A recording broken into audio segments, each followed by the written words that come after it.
잠시 기도하겠습니다. 거룩하신 하나님, 은혜와 사랑을 감사합니다. 죄 많은 저희들을 사랑하셔서 독생자를 보내시사 십자가에 달려 돌아가게 하시고 우리를 구원하시어 또한 믿음도 더하여 주셔서 그 예수를 믿고 구원받게 하신 것을 감사합니다. 또한 주일을 맞이하여 저희들을 이와 같이 헌신하게 하시고 예배로 영광 돌리게 하신 것을 감사합니다. 이 예배를 받으시옵소서. 헌신하는 심령 속에 은혜가 충만하도록 역사하여 주시옵소서. 맡겨진 사명 잘 감당하도록 도와주시옵소서. 헌신이 입으로만의 헌신이 아니라 내 모든 것을 드리는 헌신이 되도록 인도하여 주시옵소서. 부족한 종을 여기까지 인도하신 것을 감사합니다. 하나님께서 주신 말씀 전하겠사오니 능력의 장중에 붙잡아 주시고 성령으로 인도하셔서 준비된 말씀을 잘 전하고 갈 수 있도록 주께서 인도하여 주시옵소서. 함께 하시기를 바라옵고 예수님의 이름으로 간절히 기도하옵나이다. 아멘. 제가 오늘 3시에 예배 드리는 걸 알고도 도착하기는 1시 53분에 도착했습니다. 1시 53분. 양평에서 여기로 오는데 어떤 날은 하나도 안 막히고 쭉 잘 오는데 어떤 날은 막혀요. 막히면 팔당댐 지나오는데도 1시간 걸립니다. 그래서 연료를 제쳐놓고 그냥 부지런히 달려왔더니 그렇게 됐습니다. 처음에 목사님이 전화를 하셨는데 몇 시에 합니까? 그랬어요. 물어봤어요. 그랬더니 3시에 한다고 하더군요. 2시에 한다고 하면 전 못 온다고 그랬습니다. 3시에 한다고 그래서 왔습니다. 원래 저는 무슨 약속을 하면 일찍 출발해서 일찍 근처에 가서 있는 병이 생겼어요. 저에게 그 병입니다. 근데 그 병이 어떻게 생겼냐면은 몇 년 전에 우리 청년 하나가 예산 살던 사람인데 지금 양평에 와서 살아요. 근데 결혼식을 하겠다고 그래가지고 좋다. 어떻게 가랴? 예산 어디로 오십시오. 그때가 12월 아주 초에 12월 1일이나 2일이나 3일이나 그때게 되는 때입니다. 지도를 보니까 뭐 천안까지 몇십 분, 몇 시간, 어디까지 몇 시간, 그러면 다 될 것 같아요. 예식은 1시인데. 그래서 권사들하고 의논해가지고 그날 권사님들 다 숫자를 맞춰서 봉고차 하나 딱 맞춰가지고 아침 8시에 출발했어요. 근데 간밤에 눈이 살짝 아직 눈이 왔는데 우리 교회 쪽엔 싹 녹아서 눈이 안 보였어요. 영동 고속도로를 한 35분, 한 40분 만에 도착을 했는데 영동 고속도로에 올라가서 10분쯤 딱 갔는데 차가 딱 서 있어요. 전체 차가 다 서 있어요. 그래서 조금 이따 가겠거니 그랬더니 10분, 20분, 30분, 1시간, 2시간을 서 있네? 그러니까 심각해지잖아요. 그래서 그냥 애간장을 끓듯이 괴로움을 겪으면서 그렇게 조금씩 어떻게 빠져서 이 수원까지 갔습니다. 수원에서 여기서 내리자. 수원 인터체인지에서 내렸어요.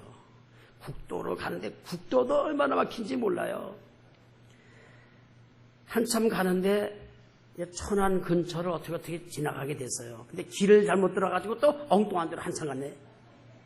저는 예산이라는 건 한 번도 가본 적도 없고 그땐 뭐 내비가 없었으니까 여기 예산 가는 길 아닙니까? 아니래요. 잘못 오셨대요. 저기 오다가 어디로 빠져야 되는데 그걸 안 빠졌다고 실수했군요. 그리 가십시오. 그건 늦었어요. 그래서 이제 뒤에 있는 권사님들 보고 지금부터 기도하자. 지금부터 통성기도. 나는 한쪽 눈만 감고 운전하면서 기도하고 갔어요. 지금부터는 방언기도. 죄송합니다. 방언 얘기를 해서 방언 기도, 또 방언 기도하고, 무슨 기도든지 묵상 기도, 무슨 기도 이름 좀 대보십시오. 다 했어요, 거기서. 1시에 예식을 딱 하게 됐는데, 알았죠? 2시가 돼서 도착을 했어요. 아휴, 이거 젊은 사람 결혼식 하는데, 줄에 홍 목사 때문에 이거 아주 결혼을 버려놓은 거야, 이게. 가서 내가 회개라도 하고, 죄를 고하고, 이제 빌고, 이러고 오겠다고 생각하고 갔어요. 물어 갔는데 2시에 글쎄 1시간을 쪼그랬어요. 갔는데 시골 교회니까 뭐 복잡하지도 않더군요. 이렇게 사람들이 웅기정기 서 있어서 이렇게 앞으로 팍 들어갔단 네가 주례냐? 너 때문에 우리 결혼식 망쳤다 그럴까봐 차를 구석에다 가만히 대놓고 기도도 하면서 하나님 어떡합니까? 그러고 가서 어떤 사람들에게 물었어요. 아니 예식 다 끝났습니까? 그럼 제 생각에는 그 입에서 그놈의 주례 때문에 아무것도 못했다. 이런 말이 나올까봐 걱정하면서 물었더니 그 사람이 이렇게 보더니 뭐라고 말하냐면 예배 안 드렸어요. 그러더니 뭐라고 그러냐면 신부 어머니가 아직 안 왔대. 주례는 신경도 안 쓰고 신부 어머니가 동네 사람들하고 어서 오는데 고속도로가 막혀가지고 그 차가 아직 안 온 거야. 보세요. 급할 때 통성기도 하세요. 하나님께서 응답을 하시는데 홍 목사가 아직 안 갔으니까 그 차를 딱 잡고 있더니 내가 도착을 딱 하고 한 15분쯤 있으니까 그 차가 싹 와서 예배를 제가 주례를 잘하고 왔어요. 그래서 지금 그때부터 이상한 병이 들렸어요. 일찍 가는 병. 일찍 가는 병이 들렸는데 이번에도 그 병이 도져가지고 여기까지 일찍 온 겁니다. 오 권사님한테 밥도 잘 얻어 먹고 그랬습니다. 목회자는 나름대로의 통계가 있어요. 통계가. 그러니까 여러분들이 늘 목사님하고 대화하다가 목사님이 이렇게 하면 복 받는다. 그 말하면 그거를 꼭 머릿속에 새겨들으세요. 새겨들으세요. 저도 목사니까 통계가 있어요. 예수 믿으면 복 받는다. 아니에요. 예수 믿었는데 어떤 사람은 망했어요. 예수 믿었는데 망했다니까요. 거지 됐어요, 아주. 안 믿으면 차라리 날 건데. 예수 믿으면 복 받는다. 다 안 받아요. 근데 예수 믿으면 복 받는 게 있더라고요. 여러분들 잘 생각해 보세요. 그게 성경 몇 절에 어디 있냐 따지지 마시고 들어보세요. 자꾸 따지고 묻고 뭐 그런 사람이 있는데 그렇게 하지 마시고 따지지도 말고 그냥 들으세요. 하나는 뭐냐면은 교회에서 무슨 일을 하든지 교회에서 어떤 일을 하면 적극 이건 내 일이다 생각하고 덤벼드세요. 그런 사람들이 복을 받더라고요. 평생 가도 교회에서 무슨 일을 했는데도 전혀 참석을 안 하는 분이 계세요. 자기 친구들이 동기들이 전부 권사님, 장로님, 안수집사님 하는데 그 사람만 평이야. 그러니까 복이 딱해요. 그 사람 좀 어떻게 뽑아볼까 해서 또 뭐 안수집사 뽑고 권사 뽑는데 그 사람은 안 돼.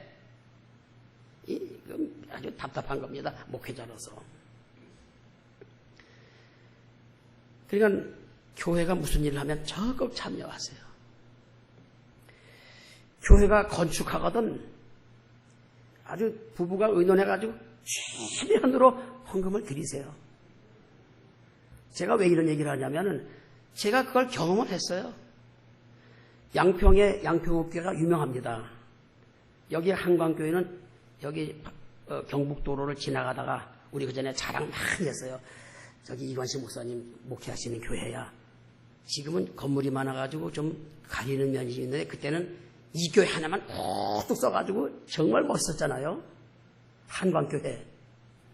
여기 88도로 지나가면서 저기 이관식 목사님 목회하시는 교회다. 얼마나 자랑스럽게 생각했는데요. 이 교회당 건축을 하면은 놀랍게 성도들이 복을 받아요. 물질 복을 받습니다. 그러니까 목사님이 건축합니다. 그러면 이건 복줄이 지금 복이 줄로 서 있다. 이걸 생각하십시오. 우리 교회 제가 양평읍 교회를 22년 이제 23년째 됩니다. 23년째. 조립식 건물 그 옛날 조립식 있어요. 저 사무실 하는 거. 이 길거리에서 사무실도 하는 거. 지금 조립식은 아주 멋있어요. 근데 옛날 사무실은 나지막하고 이렇게 생겼어요. 그걸로 교회를 했어요. 한 40명 교인. 근데 비만 오면 동네 물이 다 그리 들어와요. 그래가지고 신발 고무판 있잖아요. 고무판 정도가 물에 들어가 있어요. 그전에 그렇지 않았다는데 이 집 짓고 저 집 짓고 저 집 짓고 나니까 여기만 자꾸 내려간 거예요. 그래서 궁리하고 있는데 1990년 9월 달에 막 비가 그냥 얼마나 많은지 팔당댐에 기차 가는 데가 있는데 기차가 못 갔어요. 물이 거기 차서. 팔당 저쪽하고 댐 저쪽하고 이쪽하고 물이 같았다니까요, 높이가. 다행히 물문을 막으니까 서울은 물관리가 나고 하니까 물문을 막았어요. 물이 역류로 해가지고 양평이 물바다가 됐어요. 그냥 교회가 물이 한 3분의 2쯤 물이 들어왔어요. 그 물이 들어왔다가 나가고 나니까 건물을 못 쓰겠더라고요. 그런데 그러면 땅이 또 이상하게 생겨가지고 건축허가 안 나요. 에이 모르겠다 그러고 그냥 강제로 그냥 뜯어버리고 새로 지었어요. 그것도 조립식이지만 신형 조립식을 졌어요. 그 조립식을 짓고 났는데 얼마나 교인들이 가난한지 내 집이라고 있는 사람은 서너 가정. 그것도 집이 좋은 집이 아니에요. 그냥 조그만 집들 있는 거 가지고 서너 가정.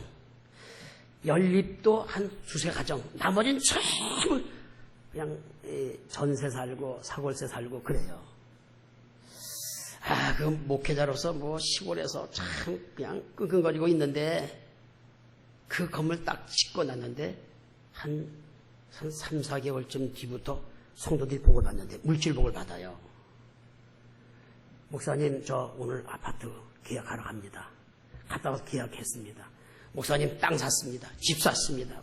막 이 집저집 사는데 성도들이 뭐라고 말하냐. 목사님 우리 교회가 지금 복 받고 있네요.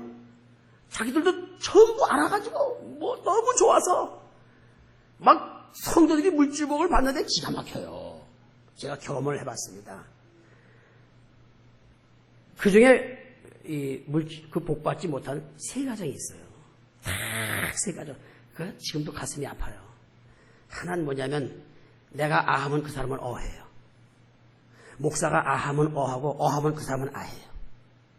그 사람이 아하길래 나도 같이 아하니까 그때 나를 바꿔서 어해요. 자기는. 정말 미치는 거예요. 하여튼 나하고는 전혀 처음부터 안 맞추고 안 맞아요. 근데 그 사람이 복을 못 받더라고요. 또 한 사람은 대단히 죄송합니다만 여자 혼자 사는 분인데 나쁜 짓을 하고 있었어요. 모르게. 그 사람도 못 받고. 그 다음에 또 한 사람은 아주 신앙생활을 전혀 하루 쉬고 하루 놀고 한 주 놀고 한 주 쉬고 1년에 결석하는 날이 추석하는 날보다 많아요. 근데 그 사람은 복을 안 주시더라고요. 세 집만 안 주고 복을 다 받았어요. 근데 물질복만 받는 게 아니에요. 여러분 40명 50명 되는 교회 조그만 교회에서 애가 그 해에 어린애만 15명이 나오는데 지금도 그거 다 컸어요. 지금 다 컸어요. 얼마나 신나는지 목사가 15명 전도해보세요. 얼마나 전도가 되나 시골서 15명이 불어난 거예요. 교인 수가 얼마나 좋은지. 아하 교회당 짓고 성도들이 최선을 다하면 복 받는구나. 제가 그걸 경험을 했습니다. 그러니까 여러분들 그렇게 하지만 복을 받으세요. 복 받는 걸 눈치를 채세요. 어떤 부흥 강사가 부흥회를 하는데 설교 제목이 눈치채자야. 설교 제목이 눈치채자야. 무슨 설교 제목이 눈치채자냐 그랬더니 이렇게 눈치를 채게 하더라고요. 여러분들 눈치를 채십시오. 아주 중요한 것입니다. 그 다음에 마음에 항상 부정적인 생각을 갖지 마세요. 뭐 어디 그런 말씀이 있습니까? 아이, 통계로 그렇게 나온다니까. 부정적인 생각. 그래서 그렇게 좋은 직장에서 그렇게 뭐 거기서도 또 높아요. 그런 사람인데 집사님 요즘에 어떠세요? 뭐 이러고 저러고 이러고 뭐 아주 그 힘든 얘기만 힘든 거 생각하고 나하고 얘기하는 거예요. 그 좋은 거 많은데 그러니까 참 답답해요. 20년이 딱 지나면서 보니까 다 평범한데 전부 올라간대. 그 사람만 안 올라갔어. 답답해요. 설교 시간에 그냥 막 포고 담아요. 그 사람한테 부정적인 생각하지 말라고. 근데 그게 안 변하더라고요. 또 한 가지 하나만 더 말씀드릴게요. 11조 꼭 내세요. 아니 이거는 뭐 정목사가 뭐 여기 목사님한테 무슨 뭘 받았나? 아니에요. 11조 20년, 22년을 지나고 나서 교회들을 한번 전부 살펴봤어요. 근데 다른 집은 다 아파트 사고 집 사고 뭔가 생활 수준이 같이 따라 올라가 문화에 따라. 근데 한 집이 유난히 어려워요. 이 사람이 그냥 공무원으로서 돈도 많이 받고 뭐 아내도 무슨 뭐 병원도 다니고 간호원으로 돼가지고 두 부부가 돈을 버는데 남달리 버는데 그 집은 안 되는 거예요. 왜 이러지? 알고 보니까 남편이 돈이 아까워서 11조를 못 내요. 지금도 못 냅니다. 그러니까 하나님께서 복을 안 주시더라고요. 이거 꼭 기억하십시오. 저는 여러분들에게 복 받는 문제 때문에 말씀을 드린 겁니다.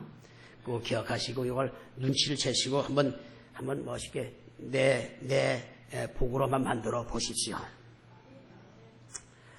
이제 본론으로 들어가도록 하겠습니다.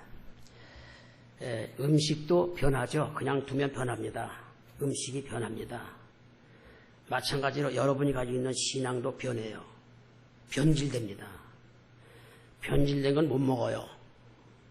신앙도 변질된 건 못 씁니다. 사용을 못 해요. 변질된 믿음은 구원을 못 받아요. 믿음의 신앙의 이 변질이라는 거 참 중요합니다.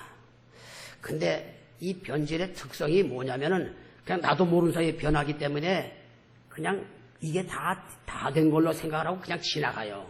이 믿음의 변질, 신앙의 변질, 이거 굉장히 중요한 것입니다. 옛날에 중국이 우리나라보다 먼저 예수 믿었어요. 기독교 복음이 먼저 들어갔어요. 근데 중국이 기독교가 거기에 풍덩 빠지고 말았어요. 문화 속에 들어가 빠져버리고 말았어요. 그리고 있는지 없는지 모르게 됐어요. 기독교가 들어가서 변질되고 만 거예요. 변질되면 재구실을 못합니다. 그러니까 변질에 대하여 우리가 몸부림치고 노력을 해야 되죠. 찌개를 먹다가 그냥 두면 내일 아침에 못 먹어요. 쉬기 때문에. 어떻게 해야 돼요? 끓여야 됩니다. 끓여놔야 돼요. 그렇지 않으면 안 돼요. 이 신앙의 변질, 이게 굉장히 중요한 것입니다. 오늘 보면 여기 예수님과 대화하고 있는 바리새인이 나오죠. 원래 바리새인하고 사두개인은 아주 적대관계예요. 모든 교리나 모든 사상이 정반대예요. 그 당시에 바리새인들은 아주 존경을 받았어요. 사두개인들은 바리새인만 못했어요. 존경 대상이. 그런데 지금 주님과 대화하는데 주님에게 뭐라고 말합니까? 기적을 보이라는 거예요. 하늘로부터 내려오는 표적을 보이라는 겁니다. 이게 오늘 본문이에요. 그런데 바리새인이나 서기관이나 이 종교 지도자들에 대한 주님의 평가가 뭐예요? 그 당시에 화 있을진저 서기관과 바리새인들이요. 근데 거기에 사두개인들은 잘 안 껴요. 많이 안 껴요. 왜냐하면 사두개인들은 이미 예수님 버리셨어요. 그리고 그 증거로 예수님 돌아가시고 한 70년쯤 그 디도 장군이 예루살렘을 칠 때 그 인근 때 이미 사두개인들은 사라집니다. 근데 이 바리새인들은 어떤 사람들이냐? 역사를 보면 약 예수님 오시기 한 140년, 150년경에 그 아주 구별된 사람들로 나타나요. 아주 지독한 율법주의자. 그 율법주의라도 그때 당시에는 그 바리새인들은 굉장히 아주 정상적이고 건전한 그런 율법주의자였었어요.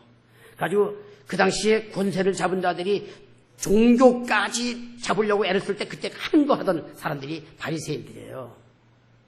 그러니까 그 바리새인들이 가지고 있는 정신이 굉장히 건전하니까 온 국민이 존경했어요. 존경했는데 그들의 신앙이 조금씩 변질되는 걸 자신들도 몰랐어요. 그리고는 전혀 형편없는 그런 신앙인이 됐죠. 그러고 나니까 예수님에게 비판을 받는 거예요. 화 있을진저 서기관과 바리새인들이요. 예수님께 야단맞는 겁니다. 이 신앙의 변질이라는 게 굉장히 중요한 건데 자신들은 자신들이 최고라고 생각했는데 아니에요. 예수님이 오셔서 보니까 이것들이 아니거든. 아주 신랑에 야단친 사실을 우리가 볼 수 있다고 하는 것입니다. 신앙의 변질은 성경에서 여러 곳을 찾아볼 수 있습니다. 사사기 17장 읽어보면 고전엔 삼손에 관한 얘기도 나오면 삼손도 거기 포함돼요. 삼손. 그 다음에 사사기 17장이 나오는데 17장을 읽어보면 미가라는 사람이 나옵니다. 미가 어머니가 은돈을 잊어버렸어요. 막 잊어버리니까 누가 훔쳐갔냐고 막 저주를 푸니까 이 미가라는 사람이 얼른 어머니에게 은돈을 자기가 훔쳤다가 도로 바쳤어요. 그러니까 어머니가 기특하다고 하면서 그 은으로 신상을 만들고 드라빔을 만들고 에봇을 만들고 제단을 만들고 그렇게 해서 거기다가 미가의 아들 하나를 제사장으로 삼고 그 제단을 쌓고 있어요. 드라빔이라는 게 뭐예요? 이 신상이라는 게 뭐예요? 전부 우상숭배 아닙니까? 그러던 어느 날 레위 소년 하나가 지나가고 있었어요. 너 어서 오느냐? 나 베들레헴에서 온다. 어떻게 하느냐? 이렇게 지나가다가 나 지금 먹고 살 게 없어서 이렇게 지나가고 됐다. 뭐 좀 물에 담근 거다 먹으려 왔다. 이렇게 오니까 그러냐? 너 레위 사람이냐? 그럼 내가 은 10냥을 주겠다. 의복을 한 벌 주겠다. 우리 집에 와서 제사장 노릇해라. 좋다. 그래가지고 그 레위 소년을 에봇을 입혀서 제사장을 만들고 그 다음에 뭐라고 말하느냐? 레위 사람이 제사장이 됐으니 하나님께서 우리에게 복을 주실 것이다. 그 미가서 17장에 나오는 얘기예요, 이게. 아니, 어떻게 신앙생활 하기에, 어떻게 기독교가 변질됐기에, 어떻게 여호와 신앙이 변질됐기에 신상이 있고, 에봇이 있고, 드라빔이 있고, 그 다음에 레위 사람이 제사장이 되면 복 준다. 이게 무슨 얘기입니까? 전혀 여호와 신앙과는 관계없는 모습이 막 나타나는데 아무도 그 문제점을 인식을 못해요. 이게 문제라는 거예요. 그 외에도 이스라엘이라는 나라가 망할 때, 남유다가 망할 때, 그때 전부 보면 신앙이 변질을 초래하다가 나중에 결국은 하나님의 진노 받아서 멸망당하는 겁니다. 바로 이것을 보여주고 있어요. 그러면서 지금 한국교회를 한번 생각해 봅시다. 한국교회. 연세 많으신 어른들, 옛날 한국교회를 아는 분들은 지금 가슴을 쳐요. 가슴을 칩니다. 저는 어렸을 때죠. 우리 어머니, 우리 아버지, 우리 형들, 또 우리 형수들, 우리 친치들, 예수 믿는 우리 주변의 사람들은 그때 예수 믿는 사람은 밤에 잠을 안 잤어요. 밤에 잠을 안 잤습니다. 그땐 통행금지가 있었잖아요. 저녁 때 되면 전부 교회로 꾸역꾸역 가요. 그러면 그 교회가 따뜻합니까? 마룻장에 이 옹이가 빠져가지고 바람이 술술 들어오죠. 그런 마룻장에서 통행금지가 있는데 11시 반쯤 갔다가 이제 12시는 통행금지니까 못 다니고 4시면 통행금지가 해제되잖아요. 4시까지 그 교회당에서 밤마다 부르짖었어요. 밤마다 부르짖었어요. 이 민족을 위해서, 이 배고픔을 위해서, 그저 우리 자녀를 위해서, 우리 남편을 위해서 그저 한국 교회에서 부르짖었다니까요. 기도했어요. 기도 안 하는 사람을 신자라고 말할 수가 있겠습니까? 그러니까 어떤 분이 뭐라고 말하냐. 목사님, 저는 기도합니다. 기도하는 거 어디 금요 기도회나 새벽 기도회 같은 데 가서 잘 많이 유심 보면 그 사람의 기도를 알아요. 10분이 못 넘겨요. 한 9분쯤 되면 일어나서 나갑니다. 어떤 사람은 기도가 얼마나 짧은지, 저 사람이 기도했는지 그냥 나간지 몰라요. 그런 사람들이 많아요. 한국교회 옛날에는 일반 성도들도 능력이 많았어요. 능력이 많았습니다. 옛날에 우리 어릴 때, 그때는 내가 안 나왔네.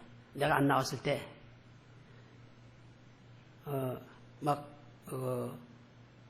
미친 사람도 성도들에게 가서 기도받고 미친 사람이 해결되고 나갔어요. 내가 태어나서 우리 아버지, 어머니 그 신앙생활 하는 거 보면 그래요. 어느 날 갑자기 어느 사람이 새벽에 찾아왔어요. 선생님 계십니까? 왜 그렇습니까? 우리 딸이 아파요. 네, 귀신 같아요. 좀 어떻게 좀 안 됩니까? 그럼 우리 아버지가 그럼 그 아이를 우리 집에 두고 가세요. 그랬어요. 그러면 이상한 처녀가 우리가 같이 지내는 거예요. 우린 그게 미친 것도 모르고 그냥 좋았죠. 같이 놀고 그랬어요. 밤마다 예배드리고 기도해주고 교회 가시고, 예배드리고 기도해주고 교회 가시고, 일주일이면 다 나버렸어요. 평신도인데도 다 나버렸어요. 왜? 기도 생활을 하니까 영적인 능력이 있는 거예요. 지금 이 시대 한국교회를 그때 비교하고 보면은 이게 신앙생활이 아니네. 변질된 거예요. 기도 안 하는 이유가 뭔지 아세요? 몇 가지 이유가 있어요. 첫째가 뭡니까? 귀찮아요. 기도하십시오. 귀찮아요. 또 한 가지 이유가 뭡니까? 믿어지지가 않아요. 기도한다고 다 되는 거야? 어떤 분이 그래요. 무슨 일이 있는데 이거 놓고 우리 기도 좀 해야 되지 않겠습니까? 옆에서 벌떡이라더니 막 화를 내면서 기도하면 된다는 거야. 막 그 기도해보자는 사람 보고 막 야단치는 사람도 있어요. 그 사람 데려가시더라고요, 하나님께서. 하나님 진노하셨어요. 기도 믿어지지 않는 거예요. 지금 여러분들의 신앙은 어떤 신앙입니까? 기도하는 신앙입니까? 믿어지지 않아서 기도 안 하는 겁니까? 아니면 지켜서 기도 안 하는 겁니까? 기도할 거리가 없어 기도 못한다. 이런 사람도 있어요.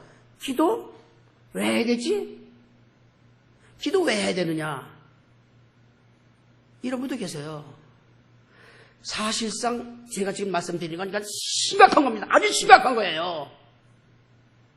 신앙의 변질. 이걸 지금 말하고 있어요. 자, 그리고 이제 신앙의 변질에 의한 결과를 하나하나 살펴봅시다. 하나는 뭐냐면은 부정적인 사람이 되는 겁니다. 부정적인 사람. 오늘 본문을 보세요. 마태복음 16장 1절부터 보면은 바리새인과 사두개인들이 예수님을 시험하여 하늘 오는 표적을 보이기를 청한 자. 왜? 자, 여러분, 예수님이 지금까지 마태복음 1장부터 쭉 읽으면서 예수님이 기적을 한번 살펴보세요. 몇 개가 나오는가? 그 수많은 능력, 그 많은 기적을 전부 인정을 안 하겠다는 거예요. 다시 기적을 일으키라는 거예요. 이게 무슨 말입니까? 아주 부정적인 사람이 된 거예요. 예수님이 다시 능력을 행하라는데 다시 능력을 행한들 그들이 믿겠어요? 사람이 그렇게 변한 거예요. 그들이 얼마나 존경받던 사람들입니까? 존경받던 바리새인들이 예수님이 지금까지 많은 능력을 해야 하는데 그걸 전부 인정을 안 하고 다시 하시오 이거 해요. 이 부정적인 생각, 믿음이 변질되고 나면 부정적인 생각이 되는 겁니다. 원래 믿음이라고 하는 건 긍정이에요. 하나님, 전지전능하신 하나님, 예수 그리스도, 우리를 구원하신 예수, 성령님, 모두가 다 긍정이기 때문에 예수 믿는 사람은 긍정일 수밖에 없어요. 신앙이 변질되고 나니까 부정적인 사람이 되는 겁니다. 이게 심각한 것이죠. 또 한 가지 변질된 신앙에서 또 한 가지가 뭐냐면 영안이 어두워져요. 영안이 어두워집니다. 이 신자가 영안이 어둡다는 건 심각한 것입니다. 바리새인, 사두개인들은 그건 뭐 물질적인 사람들이니까 항상 열외시켜야 됩니다. 바리새인들 성경을 기가 막히게 연구 많이 한 사람이에요. 아주 율법에 엄격한 율법주의자들이죠. 그런 사람들이 성경을 많이 읽고 성경을 막 그냥 돌돌돌 암송하는 사람들인데 그들이 지금 누구 앞에 있어요? 구세주, 그리스도, 메시아, 메시아 앞에서 그를 알아보지 못하는 거예요. 이건 세상에서 가장 심각한 것입니다. 예수님이 여러분 앞에 있는데 여러분이 알아보지 못한다면 그거 어떻게 하겠어요? 영안이 감겼어요. 못 봐요. 이 영안을 가지고 있다는 건 참 중요합니다. 영적으로 예민한 거죠. 영적으로 예민해서 영적인 상황을 다다닥 보는 거예요. 이게 참 중요한 것입니다. 지난번 중앙아시아에도 쓰나미가 한번 일어났었고 일본에도 쓰나미가 한번 일어나서 큰일을 벌였죠. 중앙아시아에 쓰나미가 있을 때는 짐승들은 이미 다 산으로 도망을 갔다는 겁니다. 그것도 모르고 사람들은 그냥 바다에서 수영하고 막 떠들다가 그냥 20m 되는 물이 덮쳤어요. 그건 수십만 명이 다 죽었습니다. 영안이 없는 인간의 어리석음을 보는 겁니다. 영안이 없어요. 지금 종교 지도자들이라면 뭐예요? 종교 지도자들. 오늘 교사 헌신 예배죠. 교사들은 다른 분들보다 영안이 밝아야 돼요. 남들이 못 보는 걸 지도자니까 이 교회에서 순서를 정한다면 목사님, 그 다음에 교사예요. 그렇게 교사가 높아요. 그러니까 영안이 열려서 남들이 모르는 걸 알게 해줘야 되죠. 바리새인들이 할 일이 뭐예요? 이분이 메시아다. 이분이 구세주다. 예수님이셔. 이분이 우리의 그리스도야. 여러분, 이분을 믿으세요. 이렇게 소개해야 할 사람이에요, 이들이. 근데 예수님 앞에서 예수님을 못 보는 거예요. 그리스도를 못 보는 거예요. 왜? 신앙이 변질돼가지고 신앙의 그 보편성과 하나님 말씀을 지키는 모든 걸 못 보는 거예요. 그냥 지금까지 자기들이 제일 잘 믿는 줄 알았어요. 이 영안이 어둡다는 건 참 심각한 것입니다. 여러분들 아주 기도를 많이 하셔야 됩니다. 영안을 맞도록 영안을 제대로 갖도록 노력을 하셔야 돼요. 특히 교사들은 이 영안에 대하여 노력을 많이 해야 됩니다. 영안에 대해서 제가 한마디만 말씀드릴게요. 그 전에 제가 한참 기도할 때는 하나님께 영안을 주시더라고요. 여기 문에 교인들이 이렇게 들어오면 저 가늠했네. 딱 보여요. 저 지금 노름하다 왔네. 그거 보는데 정말 미치겠더라고요. 왜 미치느냐? 미워요. 내가 노름하지 말라고 그러고 막 설교하고 그런 짓 하지 말고 예수 믿고 어떻게 하라고 했는데 말을 하나도 엉뚱하지만 하고 온 거예요. 되게 또 그렇게도 오는 사람들이 늦어요. 좀. 그냥 늦게 들어오는데 얼굴에 탁 보이지 뭐예요. 그래서 하나님, 이건 아무 소용이 없습니다. 내가 감당할 길이 없습니다. 이걸 좀 걷어가십시오. 그랬어요. 지금은 좀 아쉬워요. 걷어가셔서. 지금도 보고 싶은데. 하여튼 그런 입장이 됐습니다. 영안이 없어져요. 그럼 곤란합니다. 이 종교 지도자들이 영적인 안목이 없어요. 영적인 눈이 없어요. 곤란합니다. 미리 볼 수 있어야 됩니다. 또 한 가지, 감각이 무뎌집니다. 예수 믿는 사람들의 감각이 무뎌지고 곤란합니다. 예수 믿는 사람들은 예민해야 됩니다. 자그마한 양심에 가책되는 문제 때문에 가슴이 밤새도록 매달려 기도하면서 하나님, 내가 어찌 이런 이 모양입니까? 내가 이렇게 살아도 되겠습니까? 자그마한 것 남들 보면서 야, 뭐 그까짓 것 때문에 그러냐? 남들 그저 감각 없는 사람들, 예수의 엉터리 믿는 사람들이 그렇게 말할지라도 나는 작은 감각 때문에 괴로워하면서 이게 예수 믿는 거예요. 자꾸 변질되다 보니까 감각이 무뎌져가지고 지금 내가 무슨 짓을 하는지 몰라. 곤란하다고요. 변질된 신앙을 가지면 이렇게 된다고요. 꽤 기도도 많이 한다는 분이 어느 날 누구한테 말을 했는데 정말 뼛속 깊이 사무칠 말을 한 거야. 왜? 시기 질투가 나서. 그렇게 기도한다는 사람이 그렇게 결국 그게 기도한다는 게 엉터리 있죠. 답답한 겁니다.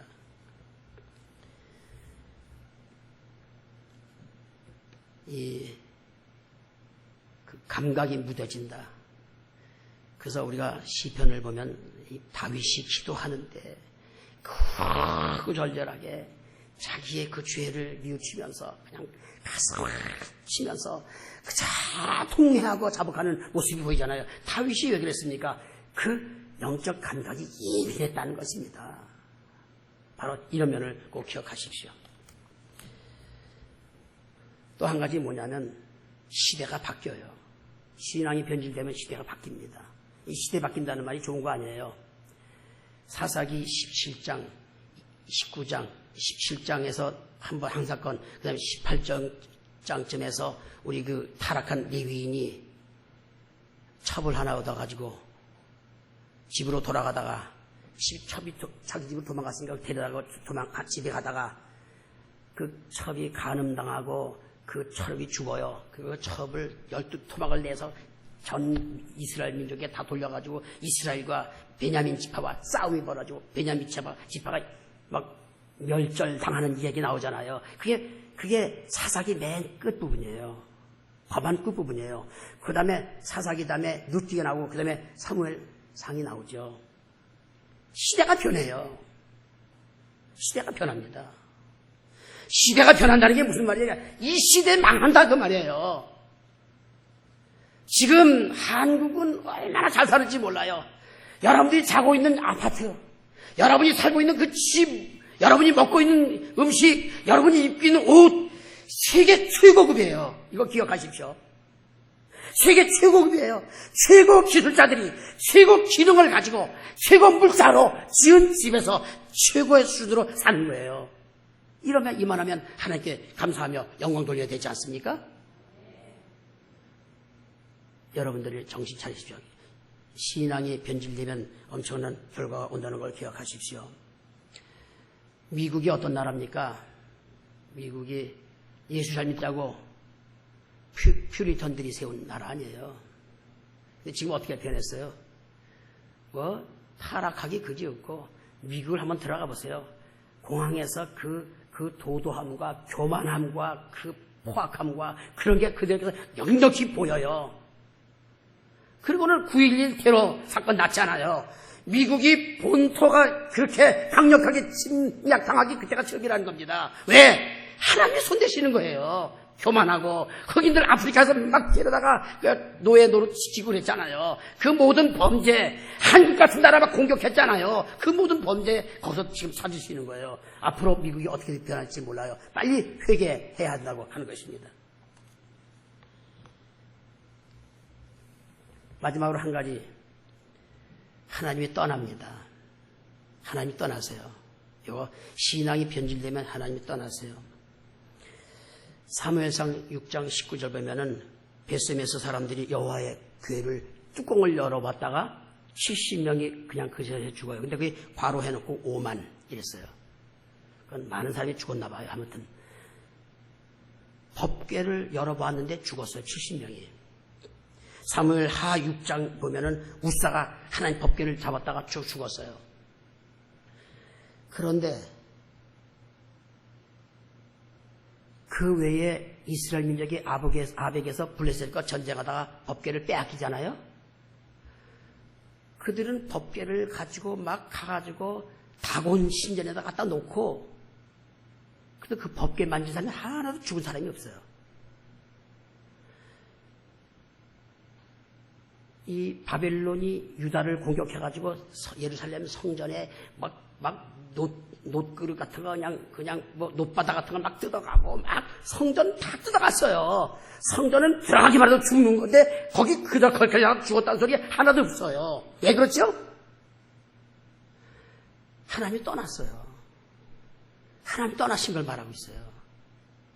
지금 한국교회 70년, 80년대 막 강력한 부흥운동, 성령운동, 말씀운동 대단했는데 지금 전부가 잠자고 있어요. 신앙이 변질된 겁니다. 여러분 정신 차리십시오. 지금 우리가 무엇을 할 때인지 생각해 보세요. 교회당 좋고 분위기 좋다고 그냥 이렇게 있을 게 아니에요. 우리 밤이 맞도록 몸부림치고 기도해야 됩니다. 나라와 민족을 위해서, 한국 교회를 위해서, 우리 교회를 위해서 기도하셔야 되죠. 해결책을 간단하게 말씀드리겠습니다. 하나는 뭐냐면 처음부터 변질을 막는 거예요. 변질 안 되게 막는 겁니다. 또 한 가지 뭐냐면은 이 삼상 17장에 보면은 사사기 때 범죄한 그 죄가 자꾸 사무엘까지 내려오죠. 그래도 하나님의 은혜로 그 법궤가 이렇게 돌아 이스라엘에 다시 돌아왔죠. 그때 사무엘이 그 모든 것에 감사해서 그걸 기념하면서 미스바 광장에 사람을 모아놓고 회개 운동시킵니다. 회개도 기도시켜요. 이게 살 길이에요. 우리 회개 기도하셔야 됩니다. 천천히 회개 기도하셔야 돼요. 이게 살 길입니다. 또 한 가지 살 길은 뭐냐면은 느헤미야 8장 1절 바벨론에서 포로가 됐다가 하나님의 은혜로 돌아왔어요. 성곽을 다 쌓고 성벽을 다 쌌어요. 그리고 수문학 광장에 이스라엘을 중심으로 해서 전부 모여서 거기서 말씀을 읽어요. 수많은 수문학 광장에 이스라엘 민족이 말씀을 들어요. 아침부터 전침까지 말씀을 듣습니다. 듣다 보니까 우리가 왜 망했는지, 우리가 왜 바벨론에 끌려갔는지, 왜 이렇게 고생을 했는지 모든 걸 들어보니까 하나 말씀을 듣고 보니까 내 책임이야. 사람들이 전부 대성통하고 울어요. 우리 잘못했구나. 결국 뭡니까? 이 시대에 우리가 할 일이 뭐예요? 말씀운동, 회개운동 일어나야 된다는 거예요. 이게 곧 살 길입니다. 여러분들 부족하나마 제가 전한 말씀을 기억하십시오. 신앙의 변질은 무서운 결과를 초래합니다. 오늘도 이런 말씀을 생각하면서 여러분들 회개 많이 하시고 또 성경 많이 공부 많이 하시면서 이 시대를 깨우고 이 나라를 살리는 복된 여러분들 되시기를 주님의 이름으로 축원합니다. 기도하기